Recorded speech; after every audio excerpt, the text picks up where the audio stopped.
स्वः तत्सवितुर्वरेण्यं भर्गो देवस्य धीमहि धियो यो नः प्रचोदयात्।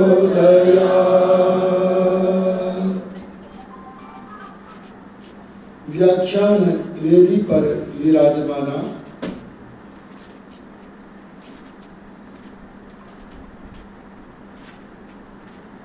विद्या व्रत स्नातिका आदरणीय डॉक्टर आयुषी राणा जी, हमारे आर्य भजनोपदेशक माननीय श्री भूपेंद्र सिंह आर्य जी, आदरणीय सत्येंद्र भारद्वाज जी बैठे हैं क्या, और हमारे धर्मवीर जी, अपने आर्य समाज के प्रधान और इस सभा के सभापति माननीय शिवदान सिंह जी, मंत्री प्रवर श्री राजेंद्र सिंह जी, कोषाध्यक्ष श्री प्रकाश चंद्र आर्य जी, और जो यहाँ के आधार हैं, जो धन की कोई न्यूनता नहीं आने देते हैं, बढ़ चढ़ करके दान करते हैं, ऐसे दानी मानी आदरणीय डॉक्टर भूपेंद्र आर्य जी, आदरणीय निर्मला जी पधारी हैं क्या?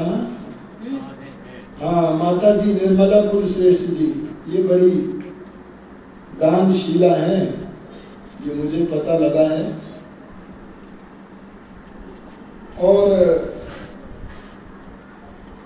हमारे आदरणीय सुभाष जी, हमारे आदरणीय रामकिशन जी, और कोटा से पधारे हुए हमारे, बैठ जाइएगा, श्रुति सदमुनि जी महाराज, सम्मान आर्य समाज की इसकी क्या नाम है संचालन करने वाली बड़ी तेजस्विनी आदरणीय ललिता आर्या जी, और अनिल जी भी आए हुए हैं क्या? कहाँ पर बैठे हैं? अनिल जी हैं क्या? रचना जी, अच्छा, हमारे आदरणीय अनिल जी जो बड़े सरल स्वभाव वाले हैं, और आदरणीय रचना आर्या जी, सभी उपस्थित महानुभावों, आज आदरणीय आयुषी जी ने राष्ट्र विषय को लेकर के अपनी चिंता प्रकट की है। सबसे पहले हमें ये देखना चाहिए कि राष्ट्र किसे कहते हैं। क्यों जी? पानी तो तभी पियोगे जब पानी का पता चलेगा। तो सबसे पहले ये समझो कि राष्ट्र किसे कहते हैं ललिता जी? राजते यत् तद राष्ट्रम, जो देश राजमान होता है, जो देश चमकता है, उसी देश का नाम क्या है? राष्ट्र है। और यदि कोई देश 3 देवियों से चमकने लगता है तो वो देश निश्चित राष्ट्र होता है। और वे 3 देवियां हैं ईड़ा, सरस्वती और मही। ये जो ईड़ा का ड है ना, ये यदि वेद में ड कहीं आ जाए तो अभी इसे ईड़ा न बोलकर ईड़ा बोलते हैं, क्योंकि व्याकरण का नियम है द्वयोर स्वरयोर मध्यमेत्य डकारः लकारः संपद्यते। अगर ड अक्षर के इधर भी और उधर भी ऋग्वेद में स्वर हो तो उस ड को ड न बोलकर हम क्या बोलते हैं? ल। जैसे एक प्रसिद्ध मंत्र है अग्निमीळे, यहाँ ड से पहले ई है, और बाद में ए है तो दो स्वरों में घिर करके क्या बन गया, ल। ये मैंने महाराष्ट्र की भाषा में भी देखा है, एक जगह की और बताया मुझे किसी ने, वहां भी देखा है। तो समान संस्कृति की भावना, समान मातृभूमि की भावना, समान मातृभाषा की भावना यदि जनता में है तो वो देश राष्ट्र है, और यदि अलग अलग है भावना जनता की तो उसको देश ही कहते हैं, राष्ट्र नहीं। आर्य समाजियों ने मिलकर के देश को स्वतंत्र करने का महान पुरुषार्थ किया, लेकिन भारत के दुर्भाग्य से इस भारत पर शासन करने का अधिकार मिल गया एक मुसलमान को। अरे बोलो, भारत का पहला प्रधानमंत्री कौन था? पहला मुसलमान प्रधानमंत्री कौन था? अरे बोलते क्यों नहीं? उसका नाम है जवाहरलाल नेहरू। ये जवाहरलाल नेहरू से लेकर मैं बुद्धिपूर्वक बोल रहा हूं, मन से भावना से नहीं बोल रहा, यानी विवेक से बोल रहा हूं।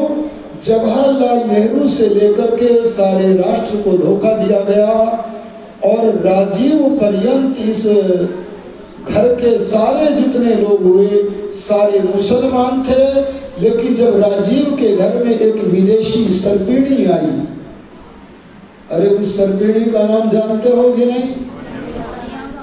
उसका नाम है सोनिया। ये बदल दिया, पहले और ही कुछ नाम है उसका।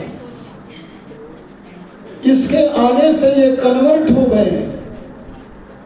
कन्वर्ट समझ गए ना, मतांतरण हो गया है, और ये मतांतरित होकर के अब राहुल ईसाई बन गए हैं। सोनिया ईसाई पहले से थी, और रॉबर्ट वाड्रा भी ईसाई है, और उसकी पत्नी प्रियंका भी बोलो ईसाई है, और उसके बच्चों के नाम सुन लोगे तो पक्का निश्चय हो जाएगा, ये ईसाई परिवार बन चुका है। और इस परिवार की योजना ये रही कि भारत देश राष्ट्र नहीं होना चाहिए। जवाहरलाल नेहरू कहता रहा कि ये भारत देश है, राष्ट्र नहीं है। और पीछे मैं वेद प्रचार की यात्रा में जब गया तो मैंने एक सपोलिये का बयान देखा, उसका नाम है राजीव ईसाई। अरे बोलो क्या नाम है? उस राजीव ईसाई ने कहा, मैं किसी प्रकार के हिंदुत्व को नहीं मानता। अरे जिसकी भावना ये हो मैं किसी प्रकार के हिंदुत्व को नहीं मानता, बोलो वो पहलगाम के हमले में जो हिंदुत्व को पूछ करके मारा गया, अरे लोगों के कपड़े उतरवा करके उनके शरीरों को देखकर उससे जानकारी निश्चित करके कि ये मुसलमान नहीं है, उन लोगों को मारा गया। बोलो उनके मारने से राहुल ईसाई के मन में कोई व्यथा रही होगी?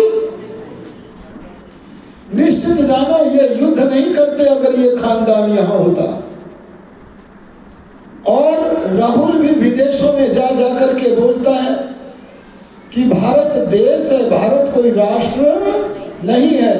तब इसकी खिंचाई की थी भारत के वर्तमान प्रधानमंत्री नरेंद्र मोदी जी ने संसद में, और उन्होंने कहा ये बच्चा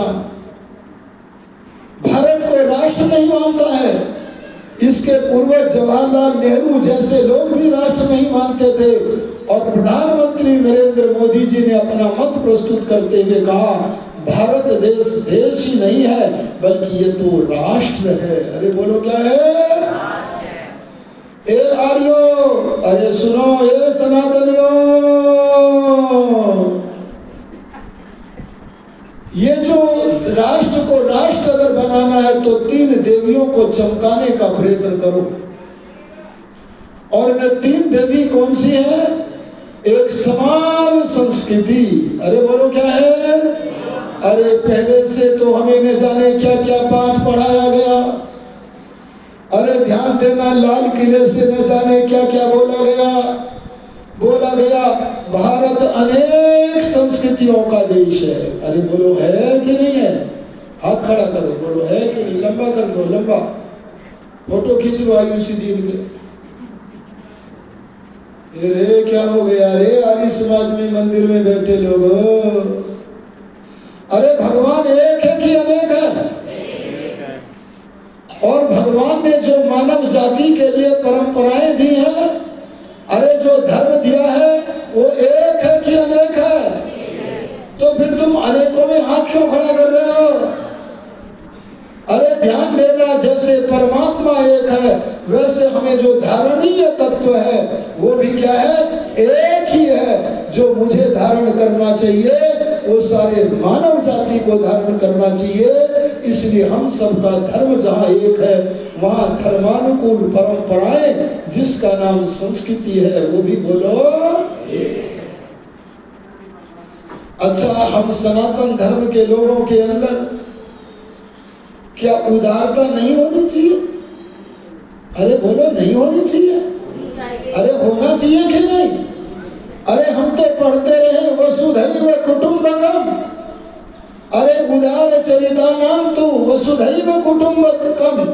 अगर हम उदार हैं तो बोलो हमें भारत में रहने वाले सब संप्रदायों की मान्यताओं का सम्मान करना चाहिए कि नहीं? अरे हाथ खड़ा करके बोलो, पता ही नहीं लग रहा। अरे यहाँ भी हाथ खड़ा हो रहा रचना जी। तब तो तुम ऐसे भले उदार हो या पता नहीं क्या हो, वो शब्द मैं बोल दूंगा तो कठोर हो जाएगा। आपका पड़ोसी मुसलमान अगर हिंसक दिवस अर्थात बकरा ईद के दिन अगर बकरे जैसे निरपराध प्राणियों को मारकर उनके खून से आपके घर के सामने निकलने वाली पानी की नाली को रंगीन कर रहा है तो बोलो उसकी इस दुष्ट मान्यता का सम्मान करना चाहिए? तो हाथ क्यों खड़ा कर रहे थे कुछ लोग? इसलिए ध्यान देना, ऋषि दान ने कहा धर्म तो एक होता है। अगर तुम ये कहते हो कि सारे तथा कथित धर्म संप्रदाय वहीं जा रहे हैं तो तुम एक ही क्यों नहीं हो जाते? तुम एक इसलिए नहीं होगे क्योंकि तुम्हारी मान्यताएं एक नहीं है बल्कि बोलो पृथक पृथक है, इसलिए एक नहीं हो सकते। अगर आप कुठाराघात करना चाहते हैं, अगर आप घरों में सुख और शांति की वर्षा करना चाहते हैं तो इसके लिए आवश्यक है कि जो अशांति का कारण है, दुख का कारण है, वो इन सर से जुदा करने वाले लोगों का जो आस्था ग्रंथ है उस कुरान पर कुठाराघात होना चाहिए। जब तक कुरान पर कुठाराघात नहीं होगा तब तक विश्व में सुख और शांति की स्थापना है। बोलो, ये कई लोग बड़ी विचित्र बातें बोलते रहे। ये हिंदुओं में भी बड़े बड़े विचित्र लोग हुए। आपने स्वामी विवेकानंद जी का नाम सुना है कि नहीं? वो कहता है खुदा का दूत ईसा मसीह है। वो कभी कुरान की भी प्रशंसा कर देते हैं, पर जब परमात्मा के पुत्र महर्षि दान के सामने कुरान का पुस्तक रखा गया और उस कुरान को पढ़ा, अरे सुनो, जब कुरान को पढ़ा और उसमें देखा कि सृष्टि नियमों के विरुद्ध, सत्य के विरुद्ध वार्ताएं हैं तो दयानंद योगी बोले अरे तुम कुरान को खुदा अर्थात ईश्वर का पुस्तक कहते हो, ये ईश्वर का पुस्तक तो छोड़ो, किसी विद्वान का बनाया हुआ पुस्तक भी नहीं है। अगर हम इसे पढ़ते हैं तो इसके पढ़ने से पता चलता है कि ये तो किसी जंगली आदमी की बनाई हुई पुस्तक है। ऐसा महर्षि दयानंद सत्यार्थ प्रकाश में लिखते। इस बात को नोट कर लो, अरे नोट कर लो, और ये ध्यान दो कि एक ही विशेषता होनी चाहिए और वो ये कि धर्म एक है। अगर कोई पूछे कि आर्य समाज की स्थापना क्यों की है महर्षि दयानंद ने, तो कहना सनातन धर्म का प्रहरी आर्य समाज को बनाया है और आर्य समाज के कई कामों में दो काम ये है, नाश करो। अरे एक काम क्या बोल दिया मैंने? नाश करो। और दूसरा काम है बढ़ाओ। आर्य समाज के नियम में लिखा है अविद्या का नाश करना। अरे कुरान विद्या है कि अविद्या है? अरे बाइबिल विद्या है कि अविद्या है? अरे अगर विद्या होती है तो ऋषि दयानंद के शिष्य स्वामी श्रद्धानंद जामा मस्जिद में जब भाषण कर रहे हैं तब कुरान की आयत बोल करके भाषण कर बैठते, लेकिन वो तो दयानंद रूपी सूर्य के आलोक से आलोकित थे, इसीलिए उन्होंने वेद का मंत्र बोला था, क्या? त्वं हीनः पिता वसो त्वं माता शतक्रतो। आगे क्या है? बभूविथ। इस वेद मंत्र को बोल करके, अरे अपने सखा परमात्मा की वाणी का उच्चारण करके, अरे एक धर्मनिष्ठ होकर के ऋषि स्वामी श्रद्धानंद अपने विचारों का प्रदान करते हैं। मैं कहता हूं कहीं भी चले जाओ, अरे दयानंद रूपी खूंटे से बंद कर रहना। कोई पूछे दयानंद रूपी खूंटे से क्यों बांधते हो, तो मैं कहूंगा कि दयानंद रूपी खूंटा वेद की धरती पर गड़ा हुआ है, और वेद का आधार कोई मनुष्य नहीं है, बल्कि वेद का आधार तो परमपिता परमात्मा। अच्छा, मैं आपको चेकिंग कर लेता हूं थोड़ा सा, पर आप चेकिंग होने ही नहीं दोगे। चलो करता हूं, क्या पता कोई करवा भी लेवे। इस संसार में दो प्रकार की विचारधाराएं चल रही हैं, कुछ नई है तो कुछ पुरानी है। आपका विश्वास नई पर है कि पुरानी पर? जिनका पुरानी पर है हाथ खड़ा करके बोलो, ऐसे थोड़ी पता लगता है। ये लोग कुछ ही खड़े हुए, बहुत थोड़े से। कुछ लोग तो बड़े सावधान हैं। चलो दूसरी तरफ देखें। जो लोग कहते हैं कि नहीं हमें तो नया पसंद है, वे हाथ खड़ा करो जी। इसका मतलब जिन्होंने हाथ खड़ा किया था वो सावधान थे। क्यों जी आदरणीय डॉक्टर साहब, सावधान थे कि नहीं थे? अच्छा चलो मैं नया पुराना समझाता हूं। तभी तो पहलगाम जैसी घटनाएं होती रही हैं, अनेक बार होती रही हैं, लेकिन इस समय हमें आशा इसलिए है कि भारत का प्रधानमंत्री भारतीय है, सनातनी है, इसलिए हम आशा भरी नजरों से देख पा रहे हैं। मैं आपको नए और पुराने का अंतर समझा देता हूं। एक गप्पी आया। अजी कौन आया? गप्पी तो समझते हो कि नहीं?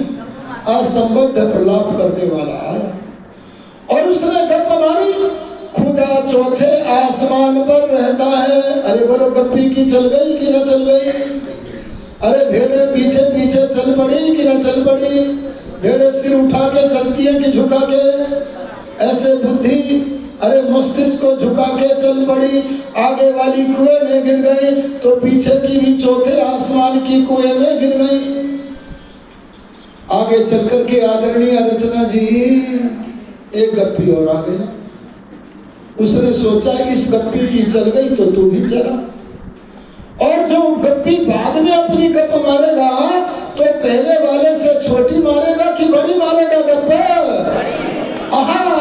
पहले वाले ने चौथे आसमान पर कहा तो दूसरा गप्पी बोला नहीं, सातवें आसमान पर रखा। इसकी गप भी चल गई, पर किसी ने ये न पूछा पहला आसमान कहां से कहां तक है, दूसरा कहां से कहां तक है, तीसरा कहां से कहां तक है, पर गप चल गई, गड्ढे में गिर गए। तभी तो दयानंद योगी ने कहा था, क्या कहा था? ये जंगली आदमी की लिखी हुई पुस्तक है। अब ये बताओ, नई पुरानी दोनों चीज धर दी। जो बात कभी नहीं थी चौथे आसमान की, समय बीतता गया। जब नया गप्पी आया सातवें आसमान की बात चलाई राम किशन जी, तो सातवें आसमान की बात नई हो गई और चौथे आसमान की बात उसकी अपेक्षा से पुरानी हो गई। आप कौन सी मानते हो इनमें? अरे कौन से गप्पी को मानते हो? अरे दयानंद योगी के, मैं तभी तो कहता हूं दयानंद योगी के खंबे से बंध जाओ, क्योंकि दयानंद योगी रूपी खंबा वेद रूपी धरती पर गड़ा है। दयानंद योगी से पूछा तुम नूतन को मानते हो कि पुरातन को? तब दयानंद बोले आज जो नया है वो आगे चलकर पुराना हो जाएगा, और जो आज पुराना है वो कभी न कभी बोलो नया था। अरे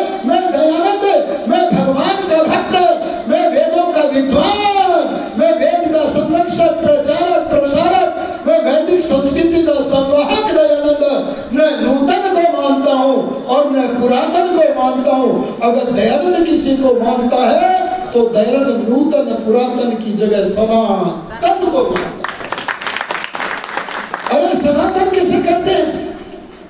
अरे पहलगाम की घटना से अगर आप कुछ लेकर के और उसका प्रतिरोध करना चाहते हो, डॉक्टर आयुषी राणा जी का जो उद्घाटन हुआ उसको क्रियान्वित करना चाहते हो तो तुम्हें सनातन को समझना पड़ेगा। एक मंत्र आता है वेद में, सनातन में नमाहुरुताद्य स्यात् पुनर्नवः अहोरात्रे प्रजायते अन्यो अन्यस्य रूपयोः। सनातन माने जो सदा विद्यमान रहता है। अरे बोलो, जो सदा सदा क्या रहता है? मैं प्रातःकाल के प्रवचन में कल संभवतः बता चुका हूं, याद बताया है? नहीं, आज नहीं बताया, कल बताया था। जो सदा रहता है। अच्छा, 2 जमा 2 4, पहले भी यही था क्या? और आगे भी यही रहेगा क्या? देखो, कई बार आर्य समाजियों के बारे में कहा जाता है ये बड़े हठीले होते हैं, तो मेरे से भी कहा आप लोग हठीले बहुत होते हो। तो मैंने सोचा उत्तर तो देना हमें आता है। मैंने 5 मिनट का अवकाश लिया, क्योंकि तुरंत कहता मैं तो समझ जाता परीक्षण चल रहा है। तो मैंने कहा आप तो MSc गणित से हो? बोले हाँ। मैंने कहा बताओ, एक छोटा सा सवाल बताओ। आदरणीय रामकिशन जी सुनो, मैंने पूछा छोटे से प्रश्न को उत्तर दो कि 2 जमा 2 कितने होते हैं? बोले तो प्राइमरी क्लास का सवाल है, मैं तो MSc हूँ, मेरा काम प्राइमरी क्लास के प्रश्न के उत्तर से ही हो जाएगा। बताओ 2 जमा 2 कितने होते हैं? बोला 4। अरे बोलो, क्या बोला? मैंने कहा उत्तर गलत। बोले आप क्या मानते हो? मैंने कहा 2 जमा 2 तो 10 होते हैं। बोले नहीं। मैंने कहा चलो समझौता कर लेते हैं। अजी बोलो, क्या कर लेते हैं? समझौता माने विचार में परिवर्तन। अरे विचार में झुकाव ले आते हैं और समझौता करते हैं। चलो न तुम्हारी न हमारी 9 मान लेते हैं। बोले नहीं। हमने कहा 8 मान ले, नहीं। 7 मान ले, नहीं। 6 मान ले, नहीं। 5 4। मैंने कहा कितनी बार मैं समझौता करने का प्रयत्न कर रहा हूं, और 3 पर फाइनल कर दो। 2 जमा 2 बराबर ना वो 5 पर फाइनल कर दो। बोला नहीं। मैंने कहा तुम हठीले हो कि मैं हठीला हूं? तो बोला मैं हठीला नहीं हूं। उसने कहा मैं हठीला नहीं हूं, बल्कि मैं सत्यनिष्ठ हूं। मैंने भी यही कहा, अरे जो आर्य समाजी, जो सनातन धर्म के प्रहरी तुम्हें हठीले लगते हैं, वे हठीले नहीं होते, वे बड़े कोमल होते हैं, लेकिन वे सत्य के प्रति निष्ठावान होते हैं।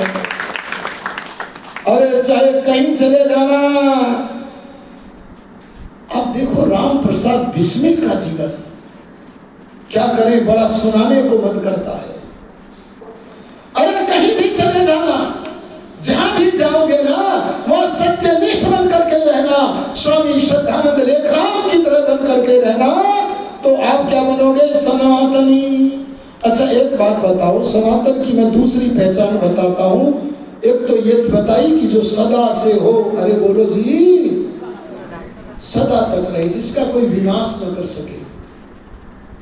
जैसे 2 जमा 2 इस सच्चाई का कोई विनाश कर देगा क्या? नहीं।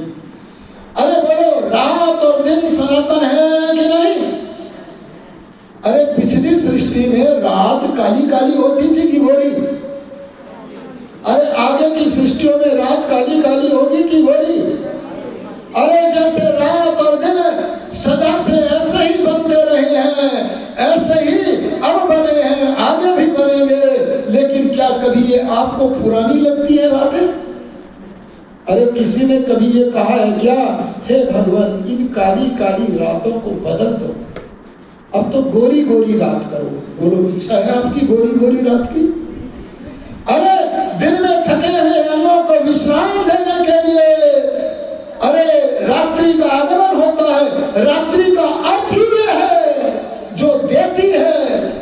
दाने धातु से रात्रि शब्द बना है। क्या देती है? जो थके हुए अंग विश्राम देती है, ऐसी कृष्ण वर्णा बोलो क्या है, रात्रि है। ये सदा मनोहर लगती है, और सवेरा जब होता है वो उषा काल भी मनोहर लगता है।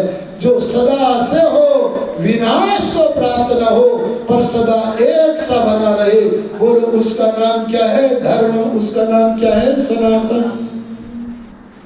अच्छा एक बात बताओ और दूसरे ढंग से तुमको समझाता हूं। अगर आपके पास पैसे बहुत हो, कितने हो जी, डॉक्टर कपेंद्र जी जितने पैसे बहुत हो अगर आपके पास, और आपको मोबाइल खरीदना हो, तो नए मॉडल के मोबाइल को खरीदोगे कि पुराने को? अरे बोलो ना, अरे नया पसंद है कि पुराना? सोच लो, पहले मैंने पुराने को भी मना करवा दिया था और नए को भी मना करवा दिया था। अब सोच के बोल दो, पैसों की कोई कमी नहीं है। अरे मोबाइल खरीदना है तो नया पसंद मॉडल है कि पुराना है? नया। अच्छा कार खरीदनी हो तो नया मॉडल है। अब तो इधर आ गए। अरे वार्ताएं तो आपको सनातन धर्म के प्रहरी आर्य समाज के सत्संग में ही मिलेंगी। क्यों? ये हमारी बहनें जब छोटी छोटी बच्ची थी तो आप रोटियां गोल गोल बनाती थी कि त्रिकोण चौकोन? अरे बोलो। और ज्यो ज्यो अभ्यास बढ़ता गया, ज्ञान विज्ञान बढ़ता गया, कला विकसित होती चली गई, तो अब गोल गोल रोटियां बन रही हैं। पहले बढ़िया नहीं बनती थी, अब बढ़िया बन रही।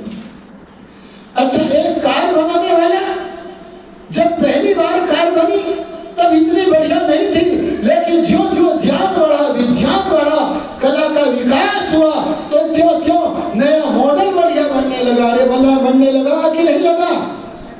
ठीक इसी तरह भगवान ने जब पहली बार दुनिया को बनाया होगा, अरे क्या बोला मैंने, पहली बार दुनिया को बनाया होगा, तो क्या इतनी बढ़िया दुनिया जितनी आज है, प्यारी सी दुनिया, भला कहीं ऐसी बना दी होगी?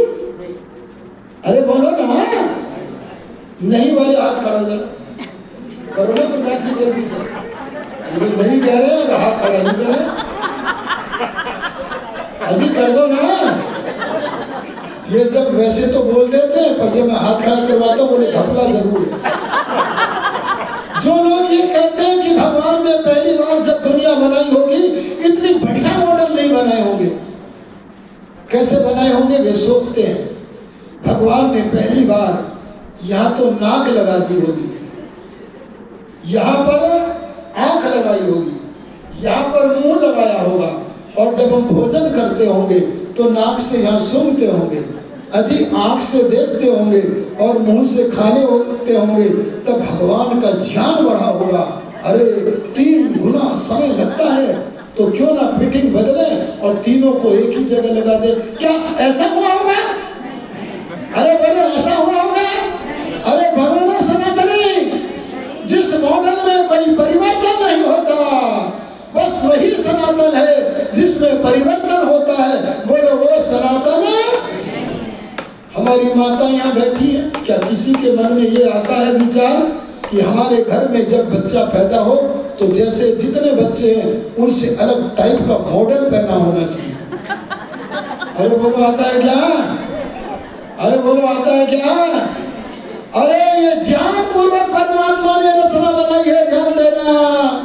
मैं आपसे कहूंगा, आप मनुष्य के बनाई गई चीजों को, पहले तो मेरा प्रश्न गलत था, मैं उसको स्पष्ट कर देता हूं। मेरा प्रश्न क्या था?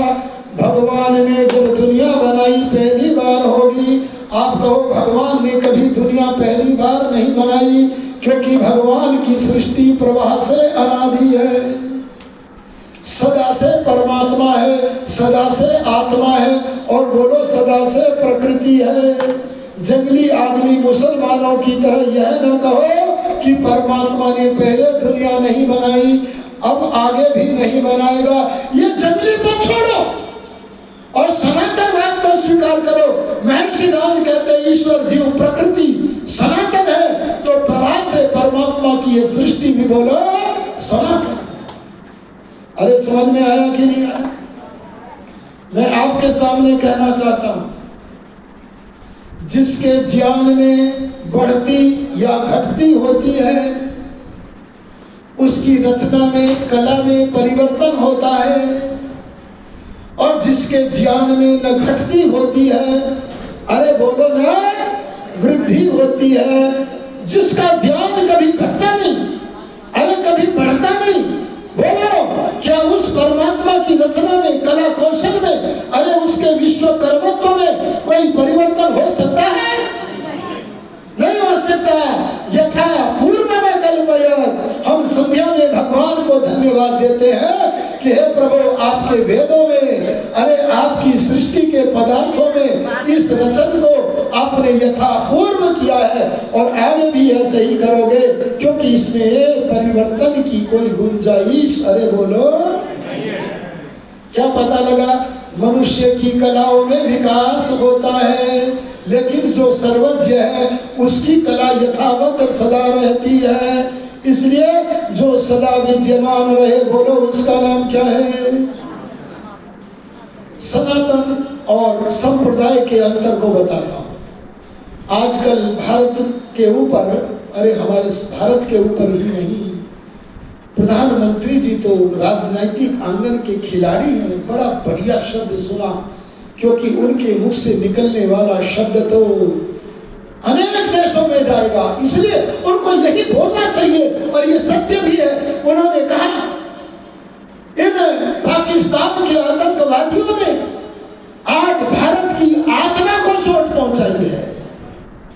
ध्यान देना, इसी को मैं व्याख्यात करते हुए कहना चाहता हूं, उन पाकिस्तानी आतंकवादियों ने हमारे राष्ट्र पर ही नहीं, अरे पर्यटकों पर ही नहीं, बल्कि सनातनियों को चोट पहुंचाई है। इसलिए सनातनियों का खून खोलना ही चाहिए। एक बात बताओ, अहिंसा करना धर्म है कि अधर्म? अरे बोल दो ना। एक बात बता देता हूं मैं पहले अहिंसा को।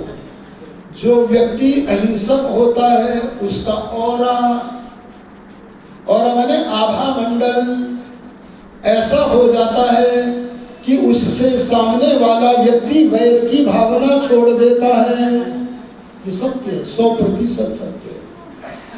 और मैं अनेक घटनाएं सुना सकता हूं, पर मैं आज उन घटनाओं को नहीं सुनाऊंगा। कभी स्पेशल अहिंसा पर प्रवचन करूंगा तब सुना सकूंगा। लेकिन हम ये भी देखते हैं कि अहिंसक लोगों से भी लोग विरोध करते हैं। अरे राम से करते थे कि नहीं? अरे कृष्ण से करते थे कि नहीं? अरे महर्षि ध्यान से करते थे कि नहीं? अरे जो अहिंसक है, ये सत्य सिद्धांत है। कभी मैं पुष्टि कर दूंगा कि उनसे, उनके आभा मंडल से निकलने वाली विकिरण से प्रभावित होकर अन्य प्राणी भी वैर छोड़ देते हैं, लेकिन कुछ नहीं छोड़ते। इसमें कारण है। इसमें कारण क्या है?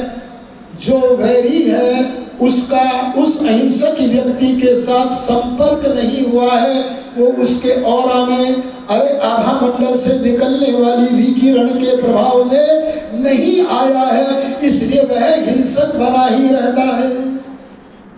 लेकिन इसके अतिरिक्त हमें यह भी देखने को मिलता है, क्या ऑरा में भी आ गया, अरे आभा मंडल में भी आ गया, अरे संपर्क में भी आ गया, तब भी अपने हिंसा के भावों को नहीं छोड़ता।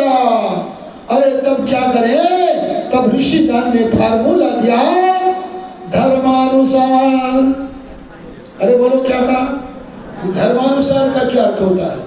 सत्य असत्य का विचार करना तदनुसार, यह अर्थ है इसका। किसका विचार करना? सत्य असत्य का विचार करना तदनुसार। कैसा? यथा योग्य व्यवहार करना चाहिए। इसी का नाम बोलो क्या है? धर्म। ये अहिंसा अहिंसा ही है, ये हिंसा अहिंसा ही है, ये हिंसा हिंसा अरे बोलो नहीं। योगी आदित्यनाथ हमारे उत्तर प्रदेश के मुख्यमंत्री, ये भी राजनीतिक आंगन के खिलाड़ी हैं। इनसे किसी पत्रकार ने पूछा, आपका मुसलमानों के साथ क्या व्यवहार होगा? मुख्यमंत्री योगी आदित्यनाथ वे कहने लगे जैसा मुसलमानों के साथ हमारा व्यवहार होगा, हमारे प्रति व्यवहार होगा, हमारा भी उनके साथ यथा योग्य व्यवहार होगा।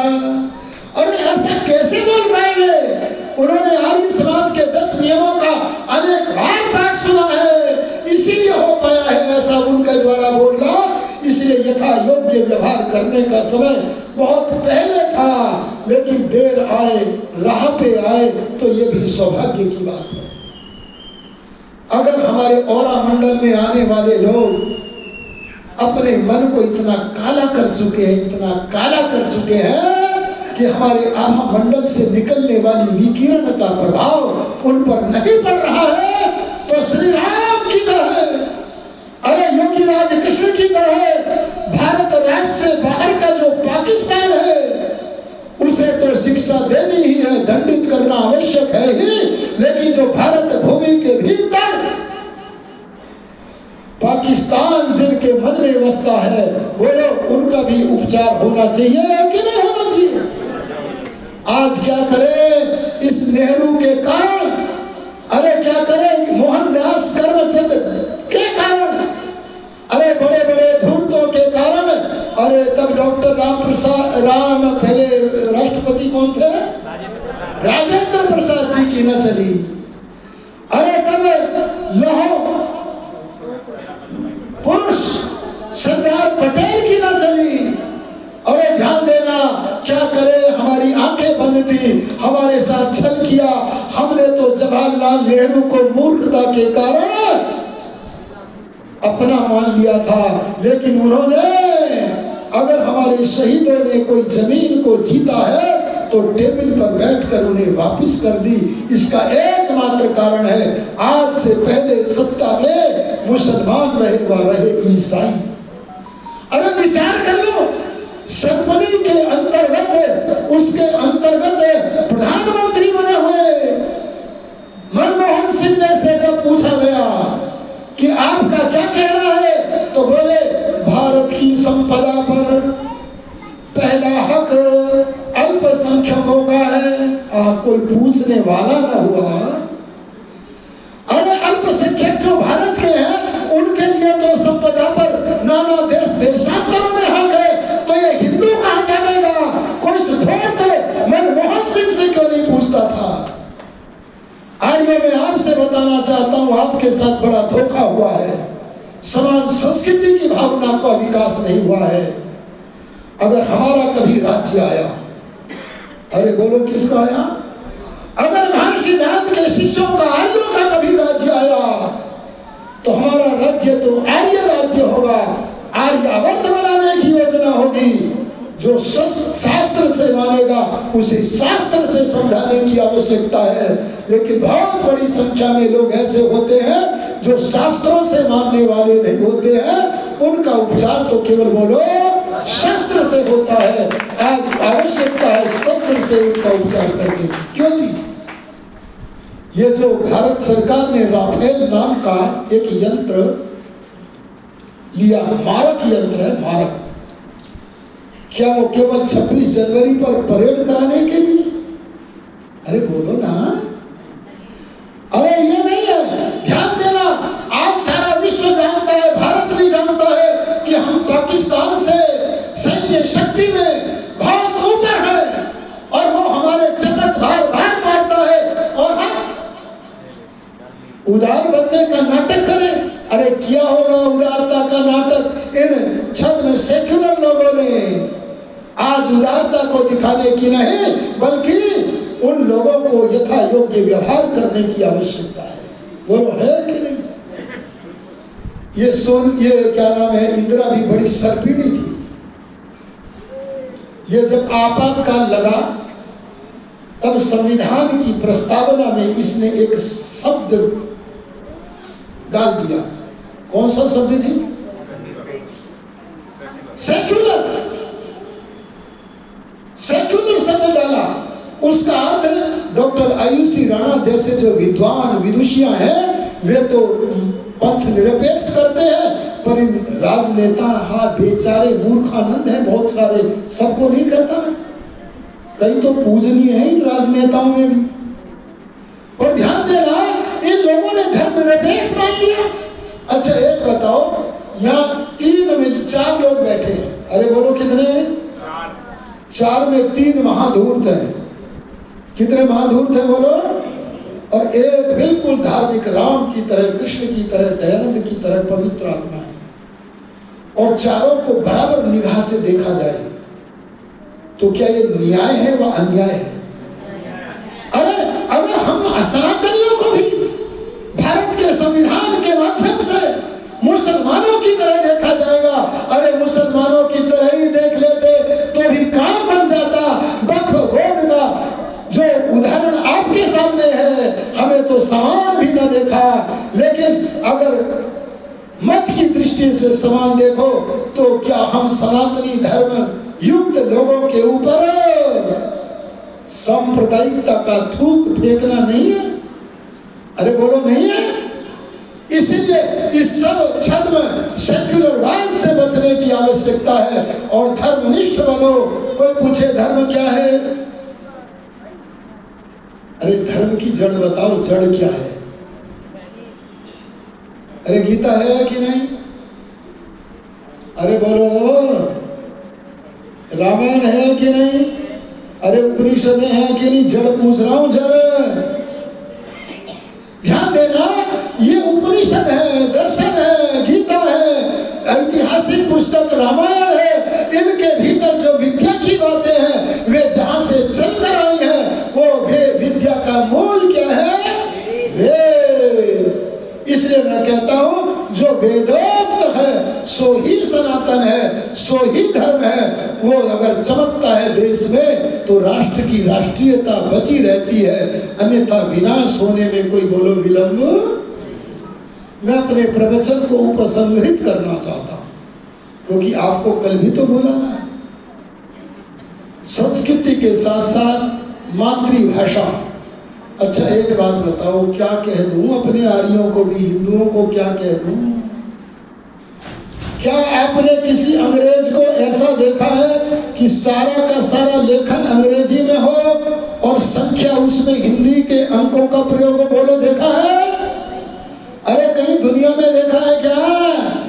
अरे कोई उर्दू में लेखन कर रहा हो और संख्या हिंदी के अंकों की हो, देखा है क्या?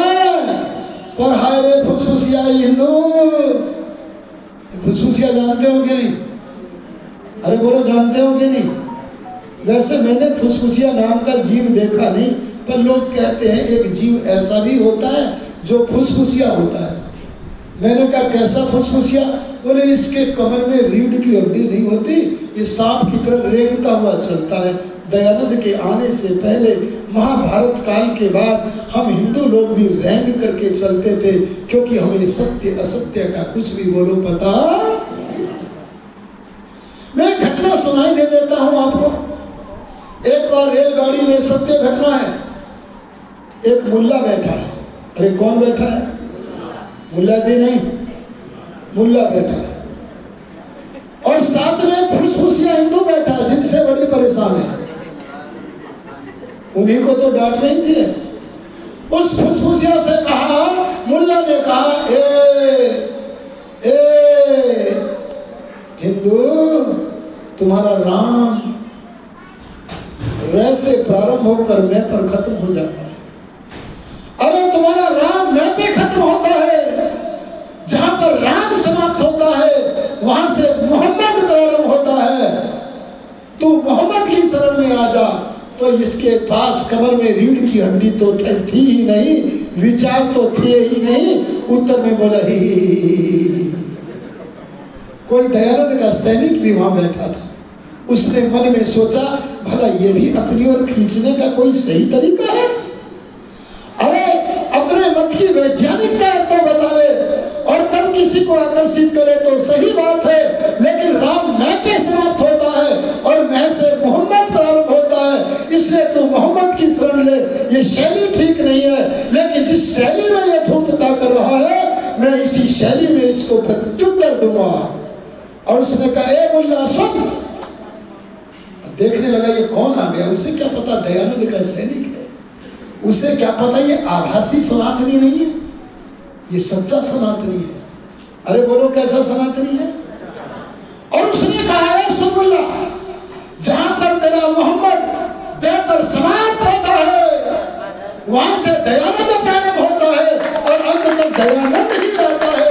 तू दयानंद की शरण ले ले तो तेरा लोक भी बने, अरे बोलो परलोक भी बने। बोलो ये स्थिति आपके अंदर पैदा होनी चाहिए कि नहीं। पर हम क्या करते हैं जी, भाषा में 9 4 1 2 1 1 6 9 6 5 ऐसे बोलते हैं। मैंने किसी को, मैं तो हिंदी के अंकों को ही लिखता हूँ। एक बेटी आई, बोले जी हिंदी में लिख दो। मैंने कहा हिंदी में तो है ही है, वो यही नहीं जानती हिंदी का अंक कौन सा। अरे बोलो हम अपने बच्चों को खरगोश बना रहे हैं कि नहीं बना रहे हैं। अरे खरगोश में और बच्चे में कोई अंतर है क्या। देखो अंतर क्यों नहीं है। खरगोश को पालते बड़ा प्यारा सा लगता है, खेलते हैं। ऐसे बच्चे को भी पालते हैं, बड़ा प्यारा सा लगता है, खेलते हैं। पर ज्ञान विज्ञान संस्कृति का धन उसे देने की चेष्टा यदि नहीं करते हैं तो बोलो हमारे संतान खरगोश के तुल्य हुए कि नहीं हुए। अरे अपने बच्चों को खरगोश की तरह मत बनाओ, समान मातृभाषा का पाठ पढ़ाओ। अगर हम भगवान की वाणी वेद का ज्ञान नहीं कर पा रहे हैं, अरे भगवान की भाषा संस्कृत को नहीं पढ़ पा रहे हैं। अरे जब मैं संस्कृत को पढ़ने गया 3978 अष्टाध्यायी के सूत्रों को कंठाग्र किया तो हाथ कुछ भी न लगा। पर मेरे पिताजी मुझे कहते थे हर पत्र में कक्षा में आगे बैठना, कोई प्रश्न हो तो उसे पूछने में कोई संकोच मत करना। मैंने उससे शक्ति पाकर गुरुजी से पूछ लिया, गुरुजी इतने रगड़े मरवाए, इतने सूत्र याद करवाए, हाथ तो कुछ भी ना आया, ये व्याकरण क्यों पढ़ाते हो। अरे प्रथमा विद्या की पहली कक्षा में जब मैं गया मैंने पूछा ये व्याकरण क्यों पढ़ाते हो हमें। तब उन्होंने जो संदेश दिया ना वो आजीवन अविस्मरणीय है। उन्होंने कहा रक्षार्थम वेदानाम अध्ययन व्याकरणम। अगर भगवान की कल्याणी वाणी वेद की रक्षा करनी है तो व्याकरण पढ़ना होगा। अगर व्याकरण नहीं पढ़ा तो वेद की रक्षा बोलो पहलवान की तरह तुम्हारे सर तन से जुदा होते रहेंगे। कमजोर हो। ममता बनर्जी बड़ी सदपीढ़ी है पर उसने एक बहुत अच्छा वाक्य बोला, क्योंकि कई बार गंदगी के भीतर से भी हम अपने काम की चीज निकाल लेते हैं। मुर्शिदाबाद की घटना हुई ना, उस परिप्रेक्ष्य में सदपीढ़ी ममता बनर्जी कहती है, मैंने स्वयं सुना, कहती है अरे जो रणांगण में डरता है, जो लड़ना जानता है वो जीता है, और जो लड़ाई से भाग जाता है उसे मरना पड़ता है। उसके कहने का आशय ये था कि मुसलमान लड़ाकू हैं तो जीत रहे हैं, बच रहे हैं, और ये सनातनियों तुमने लड़ना नहीं आता तो तुम मरोगे ही, तुम्हारा इसके अतिरिक्त कोई मार्ग बोलो। अरे बोलो इस गंदगी के भीतर से भी इतना समझ लो। क्या समझ लो, कहीं भी जाओ शारीरिक आत्मिक सामाजिक उन्नति करके अरे अपने देश का, परिवार का, राष्ट्र का, विश्व का कल्याण करो। अंत में मैं कहना चाहूंगा, जब तक जनता में समान मातृभूमि की भावना नहीं आएगी, क्यों जी रचना जी, भारत में रहने वाले जो पाकिस्तानी हैं क्या उनके अंदर समान मातृभूमि की भावना है? अरे बोलो है, अरे बोलो है, नहीं है। अरे कारगिल में युद्ध हुआ तब क्या केवल कारगिल के लोग ही थे? अरे इस हरिगढ़ के लोग जिसे आप लोग अलीगढ़ बोलते हो, क्या यहाँ के लोग युद्ध मैदान में नहीं थे? अरे ध्यान देना, जिस समय खालिस्तान मांगा गया कुछ लोगों के द्वारा तो उस समय हमारे आर्य भजनोपदेशकों ने भजन गाए थे, गीत गाए थे, संदेश दिया था क्या, खालिस्तान न मांगो सारा देश तुम्हारा है। ये समान मातृभूमि की भावना जब तक जन जन के अंदर न पैदा होगी तब तक हमारा देश सच्ची राष्ट्रीयता को प्राप्त करने में समर्थ नहीं है। हमें पाकिस्तानियों से उतना खतरा नहीं है, लेकिन इस समय आक्रमण की आवश्यकता है। मैं कहना चाहता हूं, अपनी सरकार से कहना चाहता हूं, आवश्यकता है आक्रमण